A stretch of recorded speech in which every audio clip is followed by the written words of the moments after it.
ರಾಜಣ್ಣ ಅವರು ನಿನ್ನೆ press meet ಮಾಡ್ತಾ ಮಾತಾಡಿದ್ದಾರೆ. ಡೆಲ್ಲಿ 3 ಜನ ನನಗೆ ಷಡ್ಯಂತ್ರ ರೂಪಿಸಿದ್ದಾರೆ, ಅವ್ರ ಹೆಸರು ನಾನು ಹೇಳ್ತೀನಿ ಅಂತ. ಯಾರು ಇರ್ಬೋದು ಸರ್? ಈ ರೀತಿಯಾಗಿ ಮಾತಾಡೋದು ಹೈಕಮಾಂಡ್ ಮಾಡ್ತಾರೆ, ಅಷ್ಟೊಂದು ಷಡ್ಯಂತ್ರ ನಡೀತಿದೆ ಅಂತ. ಇಲ್ಲ, ಅವರ ಹೇಳಿಕೆಗೆ ನಾನು ಉತ್ತರ ಕೊಡೋದಕ್ಕೆ ಆಗೋದಿಲ್ಲ.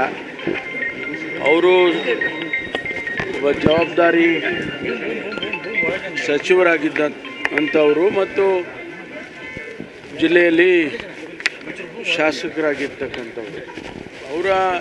ಅವರು ಆ ರೀತಿ ಹೇಳಿಕೆ ಕೊಟ್ಟ ಮೇಲೆ ಅದಕ್ಕೆ ನನ್ನ ಪ್ರತಿಕ್ರಿಯೆ ನಾನು ಕೊಡೋಕ್ಕೆ ಬರೋದಿಲ್ಲ. ಸರ್ ಅಲ್ಲ ಸರ್, ಕಾಂಗ್ರೆಸ್ ಅಲ್ಲಿ ಆ ಥರದ್ದು ಏನಾದರೂ ಇದೆಯಾ ಬೆಳವಣಿಗೆಗಳು?